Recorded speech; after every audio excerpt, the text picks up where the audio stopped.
Hello. Hello. Hey, we got Courtney Gaines. What's happening? Not much.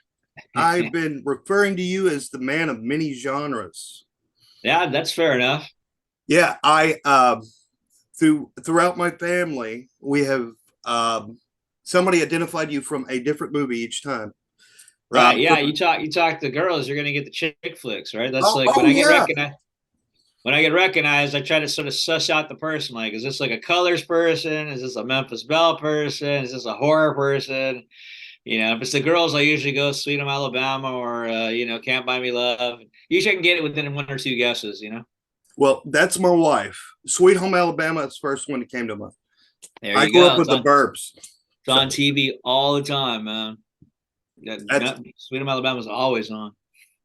So you got this new movie. Well, you did it last year. The Wrath of Becky. Yeah, Rat the Becky is a sequel to a movie, Becky, that came out in 2020. And that Okay. was like, it did well in like the drive-ins or something during the pandemic. And then they just did that sequel, Wrath of Becky, which I think came out really good. Very, very happy with it. And they're already talking about doing a trilogy. So I'm All not, right. spoiler alert, I won't be in the trilogy. Oh, that was one I was going to go try to see, and I hadn't got to see it yet. So up there, spoiler right there. It's all right. That's pretty epic. The scene is pretty epic. Well, you're. I've been following your musical career, and one thing I wanted to ask you is, when did you first get into the music biz? The business, I don't know if I'm still in the music business, man. Music itself, I've been doing. I started taking acting classes and music around at the same time, about 13 years old. Um, but my approaches were completely different. In other words, I knew I wanted to be a professional actor, so my approach was to really study and learn the craft and learn all the different acting methods I Mm-hmm. could, and to learn all the techniques I could, which certainly came in handy.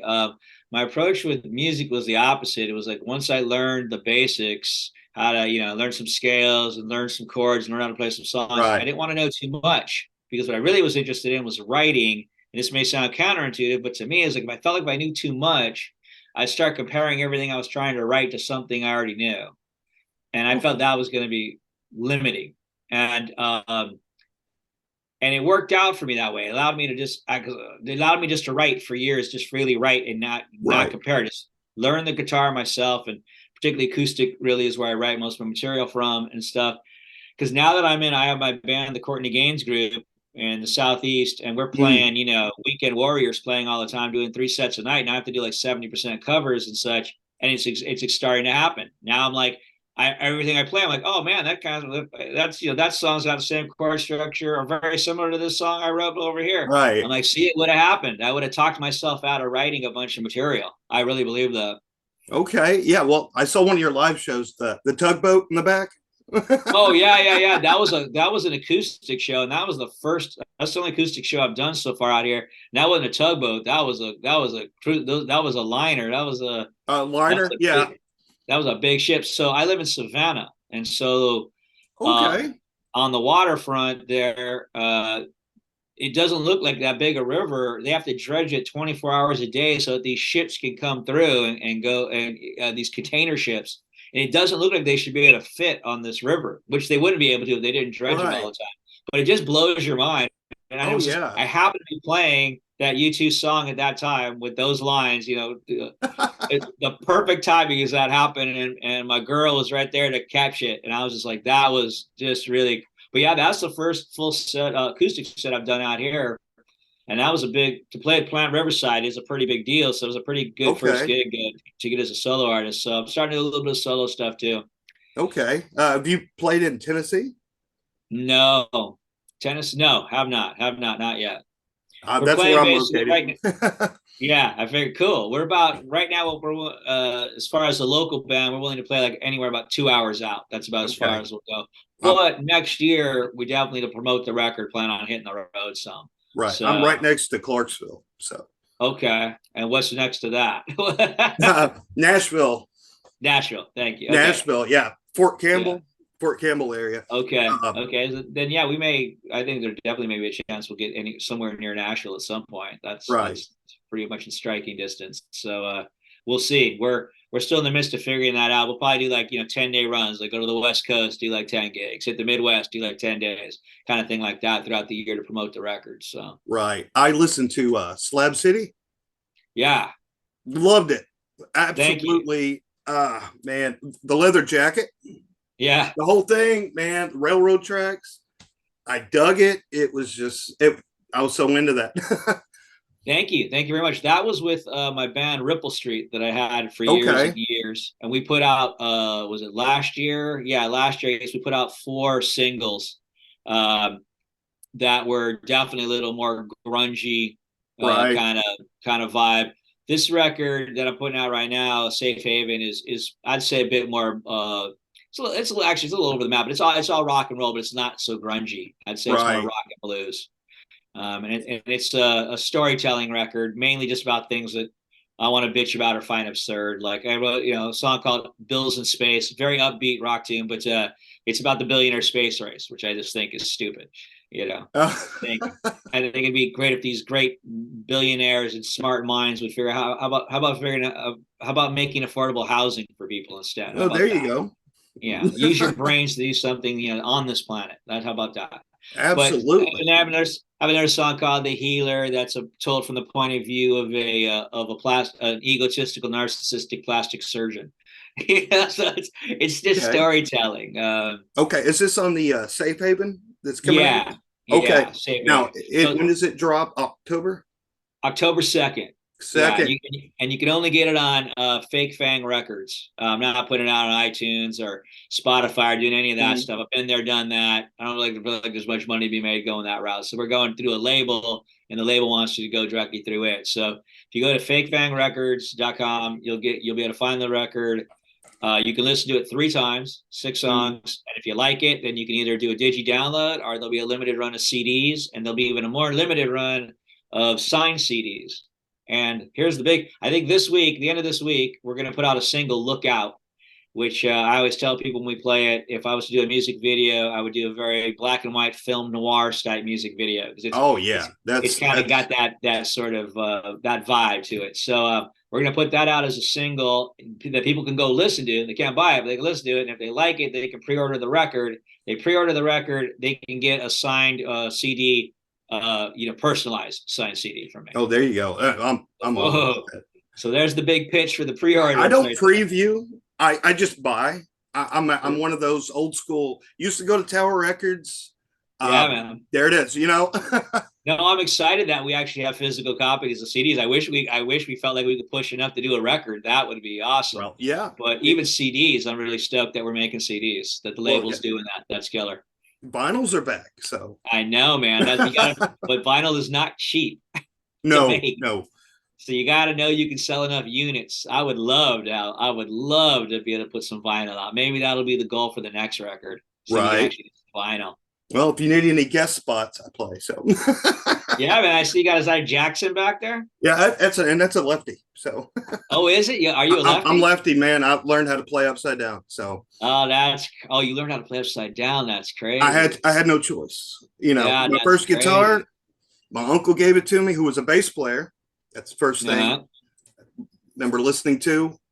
There you go. Got to play it somehow, and then finally Yeah. got my first lefty. I think it was an Epiphone, and from there, higher price, harder to find. So Yeah, so I'm left-handed. I figured I'd play left-handed, but when I picked the guitar up, I went to play it like that. Didn't mhm. feel right. Switched it over like this, and that's how I play. And um, lefties, as you know, are sort of weirdly ambidextrous. We do weird things. Like I kick with my right foot, not my left. Yeah. And I play basketball, and I'm a much better. I shoot with my left, but I'm a much better dribbler with my right. Okay. So I think as a guitar player, that's kind of helped me. People, I'm not like a shred master by any stretch of the imagination, Right. but people have often commented on that I have a pretty good right hand, and I think that Okay. that's why.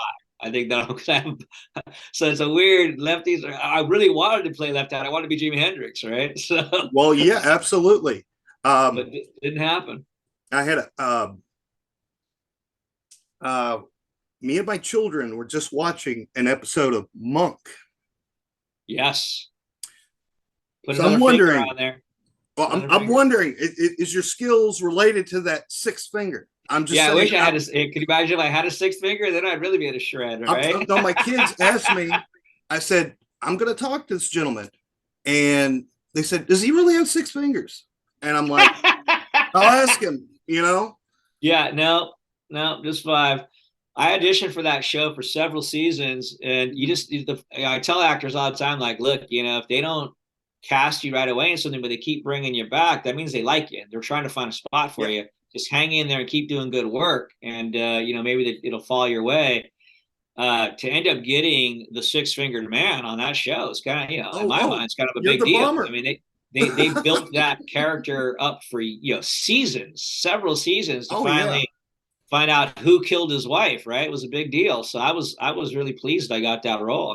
Oh yeah. I mean, front and center with Tony Shalhoub. I mean, Yeah, that's just, and I still have that finger somewhere. I've always thought you maybe got the somebody, finger. some crazy fan would want to buy it or something. So I actually think I have it You still. might be one right here. So I mean, Okay, well, we can talk after.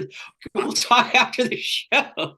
I get a lot of weird artifacts. This I I got can see you got an interesting collection. So, the painting up here is a Scott Ian. uh-huh. It's one of his art, and Okay. at Scene Four Studios, with your buddy Scene Four, Corey Danziger. Oh, Corey Danziger. Yeah, he's not my Yeah. buddy, but I know. Well, yeah. I'm just saying. He was a little guy last time you saw him, I'm sure. Yeah, yeah. But that's where we'd got through the fan club. It was the Oh, Burbs fan club. oh. So you're talking about you said Danziger. You're talking about Feldman. You mean? Yeah. Yeah. Okay. I think he said Danziger. So Oh yeah, it's Corey Danziger. From the Burbs. not Feldman. Not Feldman. No, I hadn't Oh, hadn't spoken to Feldman. oh. Okay. Okay. Gotcha. Okay. Yeah, but Gotcha. he's still in L.A. and Oh, right, right. Yeah. You tell he was little. Right, right. Took me. I'm sorry. I got caught yeah, up. little yeah, right there. He There's so does many art. He does Corys. art. Yep. Oh, And very cool.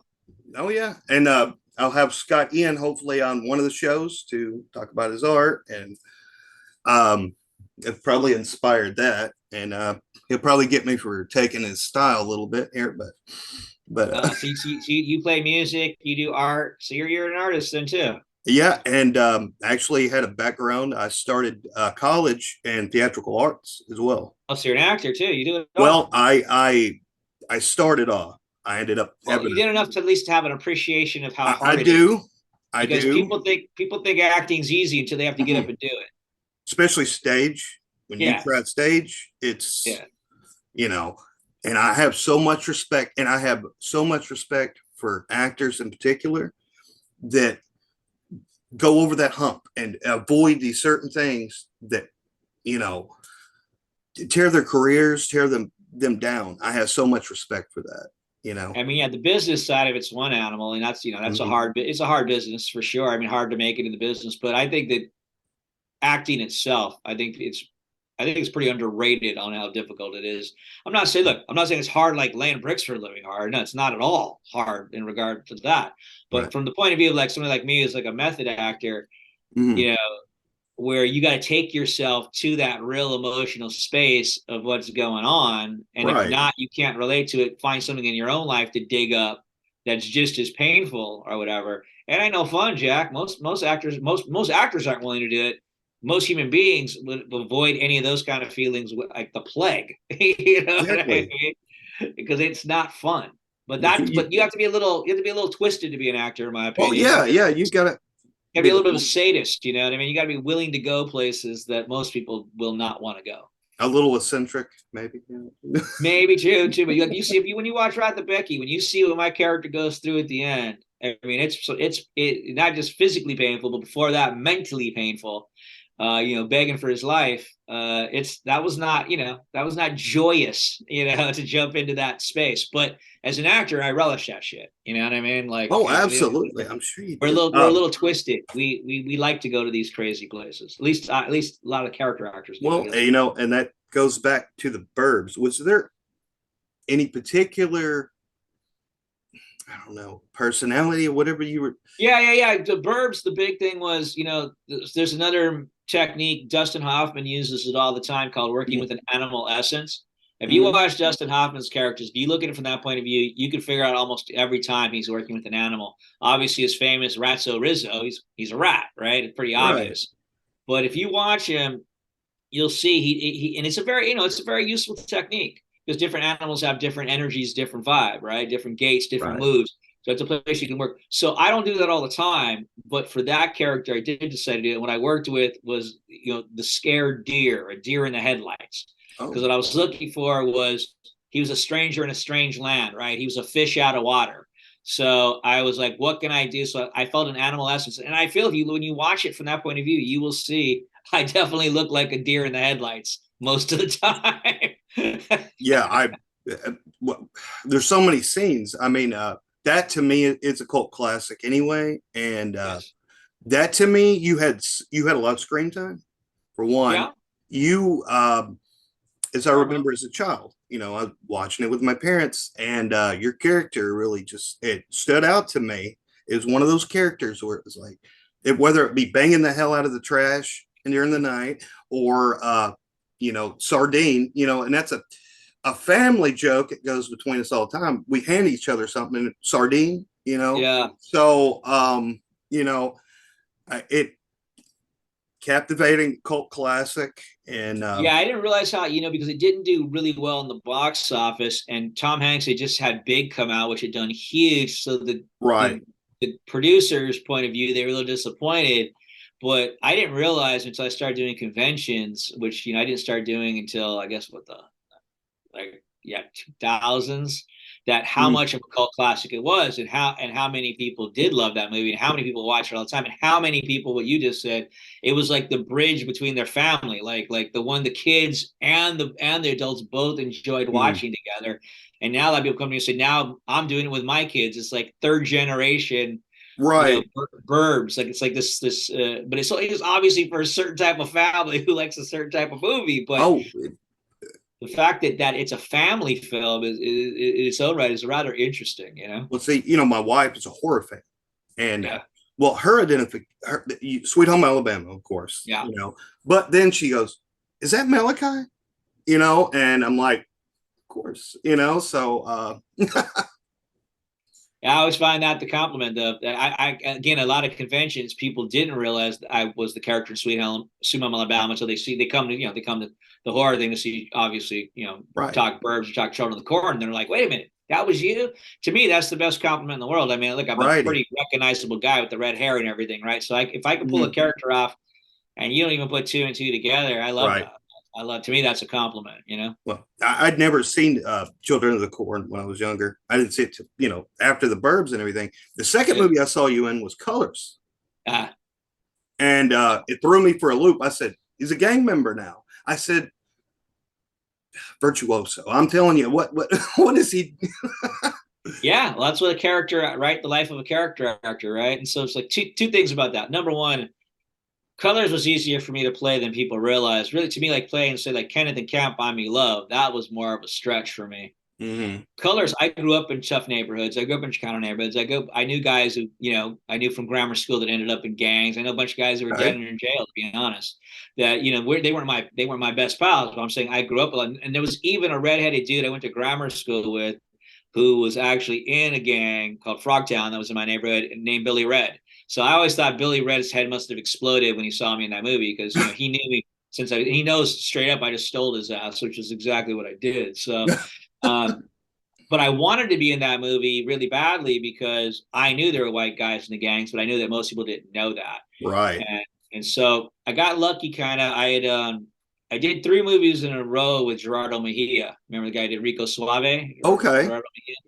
And so the second movie we did was Can't Buy Me Love, and he knew I grew up in the neighborhoods. He grew up, started out as like a pop locker and stuff. mm-hmm. And when he got the script, and he's like, "Dude, there's a white boy in this. There's a white boy in the gang." And I was like, "What?" And it was Redhead. Dennis Hopper, my acting mentor, a guy named Virgil Fry. Knew Dennis, helped him make Easy Rider. I called him. I was, shooting in Arizona. I called him and said, "Hey, there's this movie I really want to get in on." He called Dennis, and they were having trouble finding a guy understandably. How many white Hmm. guys know that lifestyle? I just went in, took a meeting, didn't even have to read, came out after talking to me for 15 minutes. They just gave me the job because I was like, yeah, man, I know all that shit, you know? So I was really happy to represent that. Plus I knew having Dennis Hopper doing it and it being about the Hmm. Bloods and the Crips, which I also knew about on the West Coast, Right. was going to be the first gangbanger movie that was actually realistic. Because I felt all the ones up until then were kind of lame, having been Right. through it, having grown up in the neighborhoods. So I was very excited to be part about that, and obviously it had a huge impact, and it broke West Coast rap. West Coast, there was no West Coast rap before that movie. Right. Yeah, so it had a huge impact, you know, culturally speaking, and I, you know, that's to be part of something like that's super cool, you know. Well, at that time, was there any? Did you? It was I guess to ask you, was there any roles you wanted that you were disappointed you didn't get? In that era, in that run, Yeah, yeah. yeah, the number one for sure. And I was just talking about it with these guys in the Thunder interview because they're guys from Band of Brothers, and they want to talk a lot about Memphis Belle, Hmm. and so Eric Stoltz got Mask, and you know I wanted that role bad. I Right, wanted that role bad. That role, because I mean, to me, that's like the ultimate character role right there, right? I mean, with the makeup and the everything, you know. right. I believe I seen an interview with you. It's an older interview. You said something about after you played Hans and Burbs. You said, "I don't know how Hollywood's going to hire me for anything else." Oh, Something that's of what that sort. actually Joe Dante said. As he kept making the Oh, character, putting the character together, he kept okay. laughing, saying, "You're never going to work again." Right, right. And because But he was great. He was great. No, my big thing in the '80s that I'm glad I because of the impact of Children of the Corn, it was such a huge impact. I wasn't ready for it. It really, you know, threw me. I just was not expecting. You know, I never had people staring at me like that everywhere I went before and all that. But on top of it, people having, especially little kids and stuff, having such strong reactions, like running to their mother crying and stuff. It really blew me away. I was really overwhelmed, but it also taught me that the power of cinema. But I knew that that role was so impactful that if I didn't make an effort to play other roles, I was going to get stuck in that, right? So right, I really made a conscious decision in the '80s to not play the same character twice. you want to That be was like the typecast. goal, and I'm glad I had that foresight, because I think what it at a young age, because I think what it did was when it was all said and done, that '80s teen cinema run, it helped me make a transition into an adult acting, which I was very clear was going to be. I kept studying the whole time because I knew that wasn't Right. going to be easy. Many actors don't make it out of that childhood run. So I felt if I did enough different types of characters that I would have a body of work. It wouldn't be one individual thing that I did that was a success, but it was like you said, I had a hit in every genre. I had a hit in horror. I had Hmm. a hit in romantic comedies. I had a movie like Colors. It was a big enough by a couple comedies, The Burbs, Can't Buy Me Right. Love, that you couldn't say I couldn't do different things, you know, because Hmm. Hollywood's always trying to pigeonhole you, and I understand that's where they're coming from. But I felt I could do, you know, I felt I had some range and I wanted to do more than one thing. And I think that that served me well for the rest of my career, because you could Hmm. look back and say, well, he did this and he did that. And what's interesting though is certain casting directors would only see me for certain things. If somebody Right. had been impacted by Can't Buy Me Love when they were younger or Hmm. whatever, that's all they would see me for as tough guys. If somebody had loved Can't Buy Me Love, that's all they'd see me for as comedies and the best friend, you know. So, but at least there was enough of that going on that I was going up for enough different things that I kept, you know, it kept able to have a bit of a, you know, a wider range, you Okay. know, Yeah. I than mean, you don't. you would have if you were just stuck, say, doing nothing but horror films, right? Right. You don't want to be typecast. I.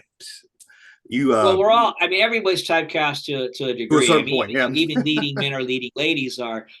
But I'm certainly typecast in terms of, like, you know, I'm a character actor, and I get that now. When I was younger, I didn't totally get it, but when I look now at how skinny and scrawny I was, I'm like, Jesus Christ, I totally get it now, you know. But I at least wasn't typecast in like he only does comedy or he only does horror or he Right. only does action, you know. I was able to cross genres, and I think that gave me a lot of opportunity. And then in the 90s, when I was making that transition into more of adulthood acting, I was sort of in a, I think you have to look at the market and see where you are. And so Mhm. I was too old to do any more teen films, even though I Right. still looked young. All the casting directors were like, dude, you've been coming in here for a decade. You know, they wouldn't see me anymore for those roles. But there was no 20 something roles at that time. Now there is, but there wasn't. It was like you had to be 30. So I'm like, what can I do? Like, what can I do? So Right. I Yeah. was like, I'm gonna grow my hair long again. I'm gonna comb it back. I'm gonna grow a beard, a goatee, and I'm gonna play, I'm gonna play Mad Dogs. Like that's what I can do. And so then I Yeah. went on a run in the '90s of playing a lot of stuff on television, a lot of guest stars on television, where I Seinfeld. played a lot of bad guys, and it worked, and it worked, and I did that for a long run, and then I was like, okay, the long haired thing is played out. Now it's like nothing but crackheads. I don't want to just play crackheads, so I just cut all my hair off, cleaned my beard. I took pictures, didn't tell my team, and said Right. we're going in a new direction. They were so pissed off. They were like, because they was easy, low hanging fruit for them, and they forgot what else I could do. I said, I'm so good at playing this bad guy Right. shit. I convinced you that that's what I am, but that's not. I said, you go back to my resume. I did comedies. I got other stuff I could do, and they did not want to hear it. And I said, well, here's the deal. I'm not doing any bad guys for a while. And I sat out for like about a year and a half, and then what happened was I came in for the Sean Penn movie, I Am Sam, for one of his buddies. I didn't get it, but the Mhm. casting directors were like, we like this new look. And they were the ones who called me in for Sweet Home Alabama. And then it was Okay. like changed the whole trajectory again. Because whatever the last big thing you did is what they know, right? So all of a Right. Yeah. sudden, I'm a sheriff. All of a sudden, I'm getting going up for cop roles again. All this. It's you have to, but you have to like figure these things out and stand by your thing. Like I grew this thing out during the pandemic because I knew if I grew this, I knew that a Proud Boy type character was going to come, and I knew those roles were coming because Right. of everything that went down during that time. Plus, I Mhm. mean, look at me. I look like I could play, and I played a lot of Southerners, right, or guys from the Midwest. So, like, these Right. roles are coming. I want to play these roles, and that's the role I got in Wrath of Becky. They're a group of guys called the Noblemen, basically, as opposed to the Proud Boys.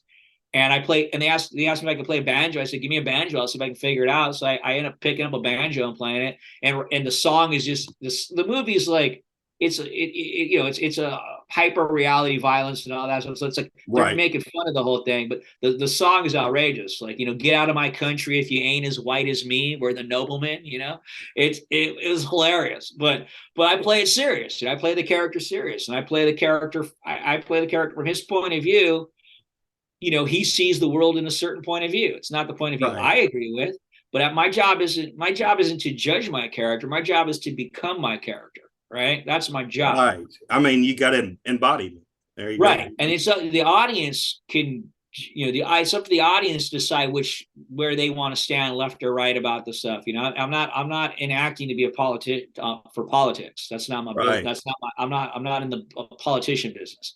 But I knew that that's a character I could get, and so I said, grow the beard and it will come, and you'll see that the beard's even bigger than that. It's like. Yeah. Yeah. The music video too. I was like, what man? He was all That's kind of where it scruffy. started. And I, Man. I figured for the rock and roll, it's good It was too. So, grunge. and my hair's super long right now. I got it in a Yeah. tail, but it's it's long Well, now. you can grow hair. It's awesome. You know what I'm Oh, saying? I can grow hair on the sides. I don't have much on the top anymore, brother. Yeah. I was gonna. There's another thing here. What was it? Check your notes. I'm taking you on rambling journeys here. Yeah, well, okay, it was the Wrath of Becky. Okay, I'm really interested in watching this. Yeah, you should have watched it, man. You should have watched it. It just made You'll me like it. think of some kind of weirdly deliverance kind of thing. But A little bit. So the plot of Becky is her and her family in a cabin. These skinheads show up. They're looking for this key. We just don't know what this damn key is about yet. Maybe by the third one they're going to figure it out. Mhm. But they end up whacking her parents, and she ends up revenging on them. She's a teenager, but turns out she's a natural born killer. Like she's just born to kill people. So now this movie's a couple years later. She's like living on her, living on, they keep trying to put her in foster care. She keeps running away and stuff. So she ends up this time she ends up running into these Proud Boys instead. And Oh, same thing, okay. she sees they're gonna do some plot that they're not supposed to do, and they take her dog, which is the ultimate no-no, and then she goes and whacks her ass. So that's what these stories are about, and that's why people are enjoying them, because she's whacking skinheads and she's whacking Proud Boy types, and the It's majority of people. Inglorious Bastards on our turf. There you go. There you go. That's exactly right. So I'm that's just making predictions, man. I can't wait to see it. but the thing is, as a young teenage girl, that's a little bit of the twist, right? We got a Right. teenage girl who's a natural born killer, so and Lulu Wilson does a really good job with it. So And you're still doing voice work as well, right? yes, you talking about the I know GTA you do game? it GTA Online.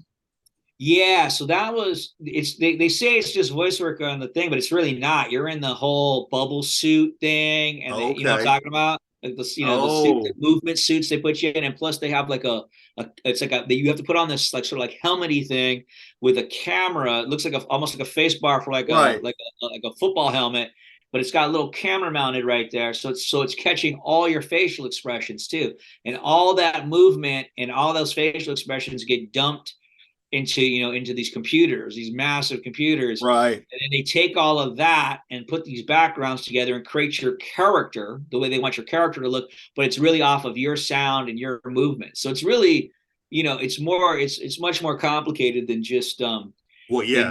a voiceover work. But they often say on the IMDb it's just voiceover work. But yeah, so like last year I did that. I went to did Becky, and then the end of the year I went and did this thing. I went to Rockstar, which is obviously a huge Yeah. company Yeah. that does these games, GTA. but they wouldn't even tell us what it was. Like they would not tell us, which I didn't know what my character looked like. I didn't know what show it was for. Nothing. You People just went in started there kind of freelance. whispering like we think it's GTA, but I really didn't know. And I didn't know until Mm-hmm. the first part came out in December that in fact it was GTA, which I was really excited. I mean, Well, like, wow, yeah. to be part of the GTA family is pretty freaking awesome. And then they put out the second part of it in March. And I love the character. The character's name Lab. His name's Lab Rat, and Yeah. I think I've seen that. Yeah. he's the dude who makes all the acid and everything for Yeah. them. And I say it's my closest paying my homage to Dennis Hopper. It's not quite Dennis Hopper, but it's in the I realm. love Dennis Hopper, man. Oh, me too, of course. And but it's the characters when I read it in the way the wording was and stuff, I felt like the rhythm was a bit down. Like, hey man, let me tell you what we're gonna do, bro. dude. I'm happy you're a Dennis Hopper fan, man. I mean, Oh, well, for sure. Well, and I got to work with him in colors, obviously, as a director, which I well, also think he's I mean, twice in his career as a director. I mean, Easy Rider and Colors, he exposed a certain lifestyle, certain culture to the world, mm, to the country, to the world. People didn't know, the biker culture. People didn't know the gang culture really before until Dennis Hopper put him on the map. Really, you oh know. yeah, I've seen some of his, I guess, more underground type films. The one he did with Jodie Foster, the back, trying to remember that one, where What he was played that the film? saxophone. He was a detective. Oh, yeah, I don't know. I don't know that film. It's but I've been watching him ever since, I guess, True Grit. I mean, that's the first time I think I'd Yeah, ever man. seen him. True Grit. He was in Rebel Without a Cause. I mean, Oh yeah. he was a young, he started out as a young actor. But no, I mean, he has such a style. Dennis Hopper Yeah. had a So style that was all his own, and a vulnerability and a sort of manic craziness that was all his own. And that's to have your own style like that is not easy. Separate yourself from everybody else and have your own rhythm, and style. But I felt when I read the character, when I read a character, if I can get a sense of their voice, a sense of their rhythm out of the writing, that's a real bonus for me. And I felt when I read that's the cadence reminded me a bit of a Dennis Hopper type thing. So that's what I went for. Dennis Hopper. I mean, you can't beat that. I mean, it's just Normally, I don't think of imitating anybody, but that's how it sounded. It just sounded Dennis well. I Hopper, mean, it sounds and the like you're drugs. Just thought, the drugs, his story, his history with drugs and everything. I just right. thought let's go that route, and I thought it came out. I'm really happy with it. I'm really really happy with that character and the way it came out. Well, that's awesome. I there's another movie that she asked me to ask you about. Was it okay? Now, did you do a wartime movie as well?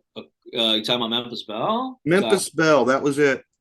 That was Yeah. I hadn't seen that one, but Ah, yeah, that was a big deal, man. When that came out in the 90, so it was shot in 89, that was the movie to get for a teen actor that year. That was like everybody wanted that. I'm talking the biggest actors of the young actors, everybody wanted in on that movie.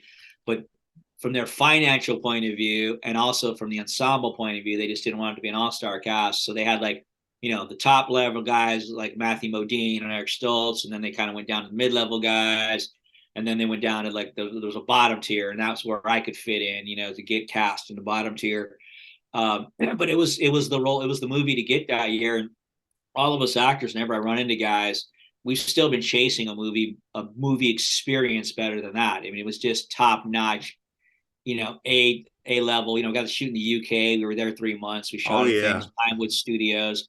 We shot there were 4 Academy Award winners in the production: the producer, the cinematographer, the production designer, and the editor. I mean, so you're talking just like some of the best of Yeah, England best the were best making this. there. And then Michael Caton Jones directed it, who at that point was a really hot young director who did a movie called Scandal that I thought was fantastic. I was very excited to get to work with him. And he went on to, we went to LA and did the Hollywood thing for a while, but never had, did movies like Doc Hollywood and stuff, but never had any big hits. And then went he's Scottish actually, but I think he was very talented. So like, it was like, we had a really good group of actors, a killer production, and it came out great. It was just the timing of the release was terrible. It was right when the Falkland War came out, or not the Oh Falkland yeah. War, the Iraqi War. So Yeah. who wanted to go see a war movie during a war? The timing was just terrible, and that really hurt the film in terms of box office. But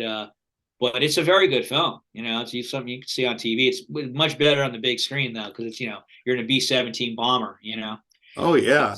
But we got to do some crazy shit, man, on 4th of July, which of course in the UK does not celebrate at all, which is No. very, very interesting to be there. And like they're ignoring the 4th of July because, of course, that's when America got independence, right? Right. Uh, they were doing second unit photography, and we kept egging them on that could we go up in a real B-17, and they let us go up on that day, and they only had 5 B-17s, and we got to fly in a real B-17, man. How Oh, about that? um That's just you crazy to me. you come from the West Coast, correct? Yeah, You yeah. I from grew up in LA? Los Angeles. I grew up in Los Angeles. Okay, and you told me you had moved. You're East Coast time now. I'm in Savannah now. About 5 years ago, I finally took off. It was just, I just don't think LA is what it used to be. Mm, At a lot of different levels, but even on the Hollywood level. And then I was just also looking at my own career, and I felt that right. I just felt that starting to be a big push for more ethnics and different things in which is good. I'm not saying it's not good, but I could see that 50-year-old pasty white boys was not in Yeah, vogue, it's right? overwhelming on the I other could see end. the Yeah. writing on the wall. The less auditions were happening and things like that, and I was like, well, it's really expensive to live in LA. I could make a move now and open myself to the south. There's a whole southeast market in Atlanta, right? Yeah. Well, I've So lived Atlanta, near Atlanta for one point, so yeah. okay, so that market's really, and I had filmed, out of Atlanta a few times. I did Sweet Home Alabama was Right. outside of Atlanta. I did a 2-part Heat of the Night that I shot outside of Atlanta in a place called Conyers. So I'd been there a couple times to work before. I knew I didn't want to live in Atlanta though. I didn't want to go from one Oh, big city to another big city. So I wanted to be in striking distance. So that's why I chose Savannah. But it opened up not only so the southeast market is 200 miles in any direction from Atlanta. So right. that's a lot of places. That's Well, yeah. I man, mean, 400 it's miles. yeah. So I've worked in Kentucky, I've worked in North Carolina, I've worked out of Atlanta. There's work in Florida. So it's a big market. So it's opened up a whole set of other opportunities. Right. And it's also from where I am, it's a quick flight to New York. It's only an hour and a half. Oh, yeah. So like those last 2 jobs we were talking about, which were really good jobs. One was shot in New Jersey and one was shot in New York. So the fact that I was mobile enough to be able to get there opened up me being able to do those gigs. So now I feel like I'm not just stuck in jobs out of LA. I'm still doing gigs out of LA, but I could do gigs in the Well, you get Southeast. a variety of areas. Yeah. Right. So it's open. It's given me, well, I was losing opportunities in LA. Now by moving here, I feel like I've kind of equaled the opportunities again. I'm back. Because from my point of view, if I want to, if you look at my career, I've averaged maybe 3 jobs a year. And Right. Yeah. that's been enough to survive on. That means I got to have 30 auditions a year. So that means I got to have 30 opportunities, and then I book 3 of those, which means I'm getting 1 out of 10, which actually, in terms of the odds of actors booking jobs, is very high. Actually, if you're getting Right. 10% of your jobs, you're doing very well. But that's what I've been able to do in my career, and I think 2 reasons: one, I'm a good auditioner, but 2, if I'm getting the audition because I'm such a specific look, if I'm getting the audition, I'm probably being considered, right? Like I'm probably like Right. really what they're looking for. So, but you have to shake a lot of hands, take a lot of meetings, kiss a lot of frogs to get some Yeah. work. And I, so it's I important tried a that I couple of have years. Yeah. that level of opportunity if I'm going to This work. hurt me. I This can't see hurt what you me. said. TPAC. Oh, okay. Because I tried through TPAC and that was from because I lived in Columbus, Georgia, by the way. That's where I Oh lived. yeah, I was at Fort Benning at the time when they were filming Walking Dead. yeah. And I did a couple conventions in Columbus. I like Columbus. It's actually a cool yeah, little town. the tanks they used, the tank you see in the very first episode Uh is huh. our. I was in 115 infantry Okay. and third ID on Fort Benning, and that was one of our tanks. So that was yeah. Oh, right I got a on. little history with The Walking Dead, That's and awesome. I tried to, of course, I tried to audition just Sure. little small roles, whatever, while I You could. look like you could be a zombie, dude. Oh yeah, dude, I was after. Believe me, they were in You there got enough. like You got nice sunken eyes. They'd be able to make a good zombie out of you. sunken eyes. I've never heard that one before. That's You the got a little bald bit, head. just a little bit of like, got a little bit of bag, a little bit of darkness around your eyes, just a little I could bit. see that. Maybe Uncle Fester. Maybe. With the bald I, head, yeah. You should do Uncle Fester for Halloween well, once. yeah, That would go. But you got to get the light bulb though. You got to have the light bulb, then you're in, man. yeah. Well, when I first went in, when I went into school to do it, I didn't know what I was going to do. I did, and pretty much I was working towards the voice acting and everything. Masters pluses stuff like that. So, Hey, say I and but end up having a kid, going in the military, all that, oh, life and happens, man. my career just kind of went on halt and everything. I I did little understand. stand-in stuff like that. Just Yeah. couldn't get my foot in the door, but every chance I could, and that's the reason I'm doing what I'm doing right now. I love Mm-hmm. interacting with actors. I love Sure. interacting with musicians. My Sure. 2 favorite things, Yeah. and so it's out of the military now. This is what I love to do. How long were you in for? I was in 8 years. 8 years. A long time, man. Thank you for your service. Oh, you're welcome. Like I said, 3 tours in Iraq and Woo! done, man. 3 tours in Iraq, dude. That's serious. Yeah, it's some Wow. serious stuff, man. At 3 tours and came back to tell the story. That's pretty good, man. Wow. Well, I got kids now, and I'm thinking, send me back. You know what I'm saying? So, How old are you? How many kids you got? 3? I got 4.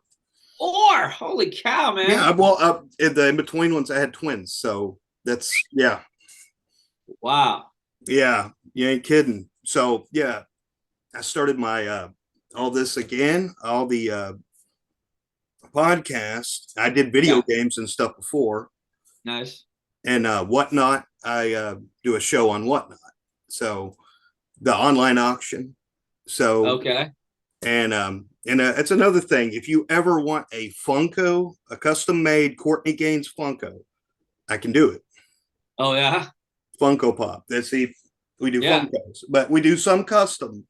I have another Rich Ward, the guitarist for Fozzy. Yeah. He's from Georgia. He's from Kent, Georgia. He said, "Go ahead, do it." Corey Danziger said, Yeah. "Go ahead." So I was like, Courtney, if you want me to make a custom made Courtney Gaines, Yeah, man. Let's talk about it. Sure. I would say, You yeah, you can tell me either do a beard, verbs no or beard. do a burbs or do a malik. Do a burbs. That'd be hilarious. Oh, I Do a family Hans. would That be would be. happy with it. Do a Hans. That would be pretty dope. The Hans. I Hans would be pretty great. well, there was one thing you did in that movie. There's the where they pretty much light the table on fire with the candles, and she Yeah. touches your arm. That was And you, the whole scared deer thing. That was the okay, okay. yeah. The Yeah. buzzing. What was the buzzing? Was that a fly? I don't know. The It heard buzzing. whenever. I don't know. But yeah, the reaction to her is yeah, that's I'm very Wendy it's like Shaw a was the deer. one. Yeah, Deers, they're very you see a deer, they run, right? They're very scattered, right? They're very scared. yeah. That's what that was about. Okay. And I was gonna ask you about as far as your music, what inspiration musically? I mean, as Yeah, far as old bands, people ask that all the time, and I have to kind of like it's the same. I sort of approach music in the same place. In order, what I'm trying to say is, look, as an actor, like I've studied like like when I was coming up, mm-hmm. my guy would say you got to study Monty Cliff and Jimmy Dean and Marlon Brando. They're like the three kings of, Right? and I did. But I was able to see at a young age that I'm not going to be those dudes. I see the method they're using. I see the Right. technique they're using, but I'm not those guys. I'm not those leading men that they are, So I was like, you got to take this method thing and find your own voice, right? So Right. as a musician, I've never approached it from the same. I've never approached music trying to figure out how anybody else does their thing. Right. Right. I just don't like. I don't want to know. I don't want to know how they do their thing. Basically, I really don't. So because like if you're saying like who do you like Aaron Neville, Tell It Like It Is. I grew up on oldies, man. To me, like that's one of the greatest songs of all time, and his Right. voice is one of the greatest voices of all time. But I do not, and nor will ever sound like Aaron Neville. Right. Right. I wish I could, Well, but I'm yeah. not Aaron Neville. And Aaron Neville has a falsetto on top of a falsetto. I mean, the guy's Right. falsetto is the best falsetto I've ever heard. Tell It Like It Is makes me cry. It's so good. And seriously, I watched again recently live. He did this performance with a bunch of people, Greg Allman and all these people. And my God, that guy's falsetto, man, it breaks your heart. It's epic. unbelievable. Like, but that's not me, right? So I had to like take the time to figure out my own voice by my own sound, right, or whatever. So I don't write from there, but I've been influenced by lots of things. But like I'd say, influential growing up would have been Yeah, kind of what you listened to growing up. I grew up in a Chicano neighborhood, so I grew up listening to a lot of oldies. And I think that was really good because I think the oldies, like Carol Kane and people like that who wrote those songs, they knew how to write songs. Like those are gosh. Neil Sedaka, Carol Kane, those the hit writers, those they can really write, structurally sound songs. So I think hearing that it helped my writing. My dad listened to a lot of jazz, so there was Oh that God, I coming love in. jazz. My mother was a show, came from show tunes and all that. So I was hearing a lot of that. My brother, who was much older than I was listening to the rock. So he's the one who turned me on the Doors and the Sabbath and all that. So I was hearing all that. So there was a lot of different influences. I mean, Combination. if I could have been Led Zeppelin, I'd be Led Zeppelin. Believe me, I wish. If I could have been Rush, I'd be Rush, right? But like those dudes were over my head. I like I said, I learned the basics of guitar, chords and this and that, and then I just started teaching myself to play up the neck, and I write from a place of mood, not a place of like, oh, I'm going to do a bossa nova in 4/5. Right. You know what I mean? Like You I let don't it think. flow. You gotta. Well, it's a mood, right? It's like Right. and a lot of it's coming from stuff going on with me. Like music was an outlet for me, therapeutically speaking. Right. If you listen to the record I put out with Ripple Street that came out in '09, that's a breakup record. That whole thing is just a breakup record. If you listen to it, you can tell it's just one song Attitude. after another about bullshit about relationship stuff, right? Right. So that's where I was, and it allowed, we started this band in '06. We're playing live, we're working on all this material. Then it was a catharsis to get all that out, to move on with it. So I have an acoustic record I put out 2021. I put out 4 singles you can get on Spotify, 5 singles you can get on Spotify, and those songs are more personal. Is it the volume one? Yeah, Is it correct. volume one? Yeah, and that stuff's more personal, a lot of it. And so I did a lot of writing from that point of view early on. And then I started to expand to writing more conceptually. And one of the things that started that was I put out a movie that I produced as well called Benny Bliss and the Disciples of Greatness. I think that came out in '06. And I created this character named Benny Bliss, who was a hybrid between sort of Elvis-y and Evel Knievel. Ah, And it was with matter of fact, one of the three of the songs in this record coming out were in that movie. But I thought we were going to do a record afterward, and we didn't. So I've been holding on to these songs for a long time. One of them was called Big Brother, and the chorus is, "Who knew Big Brother would turn out to be you?" And the concept with that is, 1984, the movie, the play 1984 was concept they were going to be spying on us, which I think they are to some degree, right? right. But we spy on ourselves now, right? We're the ones with our phones constantly filming everything we do all the time. You're right? looking at it all the time too. Now, if we're not looking at it, we're taking pictures of ourselves. Look at me here, look at me there, filming me doing this, filming me doing that. Or if somebody's, in a liquor store getting in a fight, nobody's in there helping intervene. They're filming it so they can put it on their YouTube channel so they can get hits, right? We've become our own big brother. So this record has a lot of that kind of sarcasm to it, right? About some of the things I see that I think are kind of absurd.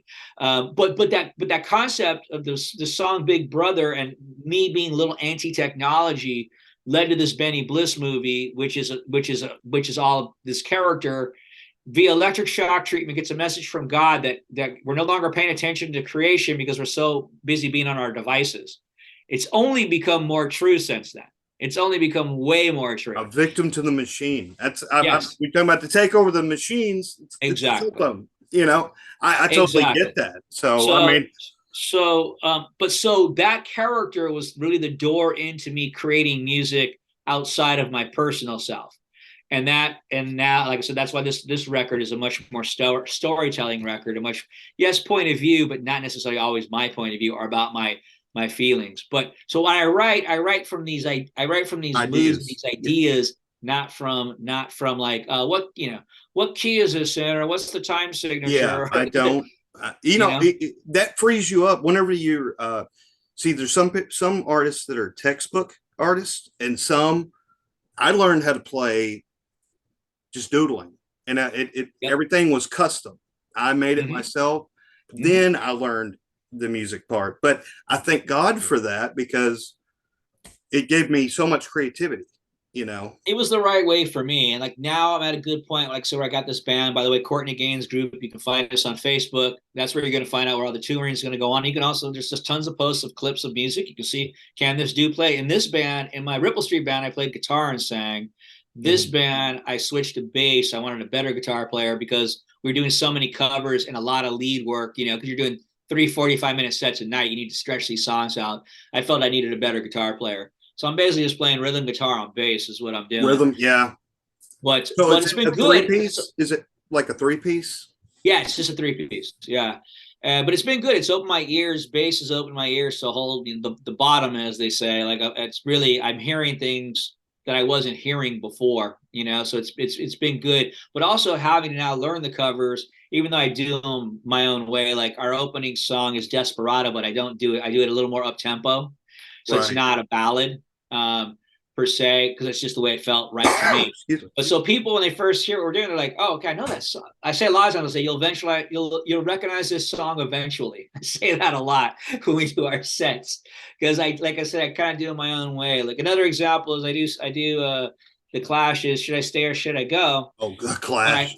But I don't. To me, you can try to sound like the Clash, even if you did it like note perfect. You're not going to sound like the Clash. And you know why? Because you're not going to have their fucking attitude. That's why. No cover band. I tried that with Cheap Trick. It doesn't work. You know what I'm saying? Like, no cover band is going to have the angst of the Clash. That's what makes it great. But when I learned that song on bass, I realized that the bass run is very 50s. I was really shocked how 50s the bass. I'm like, wow, I would have never figured that out just listening to the song, because it's covered in the sort of the punk everything else. It's a So psychobilly bass thing going on. yeah. Yeah. So I now do the song. I started out with a whole 50s bass groove, and then we only go into the chorus with the double time once. When we come back into the chorus, we come back in it on single hits and give it a much more sort of 50s groove. Now people seem to dig it, but A I just did it doo-wop, like because doo-wop kind of. it's still 50s. That's all I can say. Right. And it's not quite, I wouldn't go all the way to say it's doo-wop, but it's just a little different. It's not, I'm not trying to imitate the Clash. Right, right. I'm trying to take a great song and give it an interpretation. It's Because I what you think that's hear that you think sounds wonderful.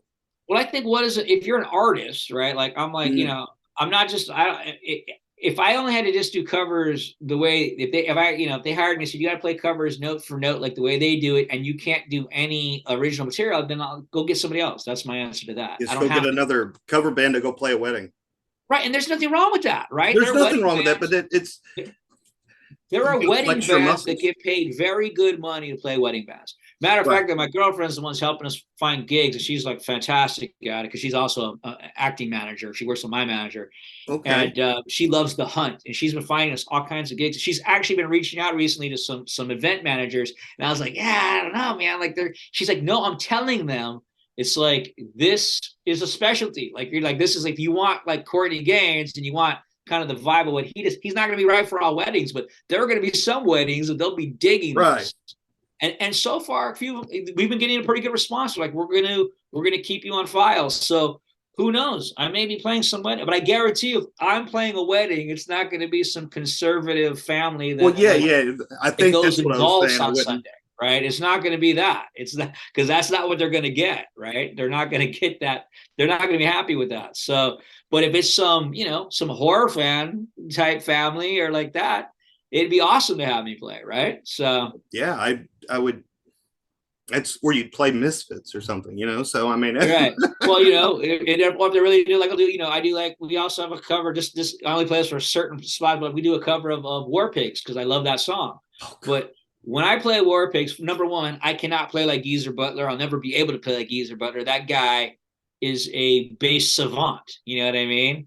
and Like Tony Iommi, you know, his lefty, fills, what he's doing, you know, it's like, there's no way. I could never do all that and sing either, right? So I right, dumb it down to something I can do. But one of the other things that just kind of naturally happened for me when I do it is that it has a little more, just a little bit of a funk to it. Like it's not just straight metal, you know, or like our original metal. I just find a little, because that's just my groove. I find a little funk. I'm still playing the song, but it's got right, just a little a little funk to funk it, in you it. know, a little, Yeah. and that's just my groove because that's just what I do. So I try to make them my own, you know. But again, people seem to be cool with it. Like people seem to respond pretty well, you know. Well, if it moves you, and I've always heard creativity doesn't end with a period; it ends with a question mark. There you go. You know, There you and that's the way I've always looked at it. I'm like, you know, it's like Typo Negative said, don't mistake a lack of talent for genius. go. And I don't know if Typo Negative, but there you go. Yeah, I know. I know double negative. Sure. Peter Steele's humor, but the man was a genius, but he did everything Right. so off the wall, you know. Right. Right. Right. So Yeah, I just know like sort of, you know, my limitations, my abilities as a musician, and I try to stay within them, but I try to interpret things that make sense to me. I try to find my groove, my rhythm to them the best I can, and it's working for me. And like I said, it seems like it's going over pretty well. And I'm, you know, it's been a big jump for me to go from, you know, I was used to in LA playing like 45-minute right. original sets because that's what it's a showcase town out there. You're not Mm-hmm. making any money to now being paid to play 3 45-minute sets. Been doing it now about 8 months. That was a big jump. That was a big Well, jump. yeah. But the whole point of it all was to get my chops together and get my band's chops together so that we could then promote this record next year. So when we hit the road, I'm gonna be good to go. Like, and I am. I'm ready now. It's like let's do it. You know, like let's get out there and let's play. Speaking of which, I got a couple things I could announce. One is, let me look at here real quick. One is I'm doing an appearance at a place at Phantasm Con on October 28th at the Mohegan Sun in Connecticut. That's one. But the other one that's really exciting for me is on the 14th and 15th, a place called the Haunted Pyramids in North Carolina. My band's Carolina. playing twice. My band's playing twice. Um, oops, where'd you go? Oh shit, are you Yeah. still there? Yeah. Oh, okay, I thought I lost you. Definitely share that with me, and I'll bring it to my people too, because North Carolina is not very far from where I'm at, actually. So Yeah, man, if you can make it, come on down. I'll get you. So it's a haunted attraction, but they're also going to do music for the first time. right. And so most of the bands are going to be metal, but Mm. but I'm going to be playing there's 3 nights of music. I'm playing Saturday and Sunday, but I can't wait. Like I'm like, good, y'all are metal. We're going to bring the rock and roll. And again, I think the anticipation of a musician as an actor, can this dude play? Is probably not that high. So hopefully they'll be pleasantly surprised when they hear the Well, I band. would say the creative outlets, they're deeper I'm looking forward to it. I than think it's going to acting. be a big crowd. It's in the woods. It's going to be a bunch of. It's going to be it's going to be my core audience, right? Like the horror Mhm. fans. So it's a chance to reach them, and I think it's going to be fun because I said I think the first moment is going to be like, can this dude play? Because look, there's a lot of Right. actors who suck. Let's face it. I'm not saying I'm a genius. I'm just saying I'm great, Right. but I don't suck. I know that much. And I know my songs don't suck. That's the one place I hang my hat. I've been writing for a long time, been performing live for a long time. I know I can write. That's really beyond being a great musician. I take more pride as a songwriter. And so I feel good about that part. And I feel good about this band I have now. And I'm looking forward to those gigs. Can't wait because it should be a good sized crowd and it should be a rowdy Oh, crowd. And absolutely. let's bring the thunder. And like I said, I'll advertise everybody I can on my channel. And Cool.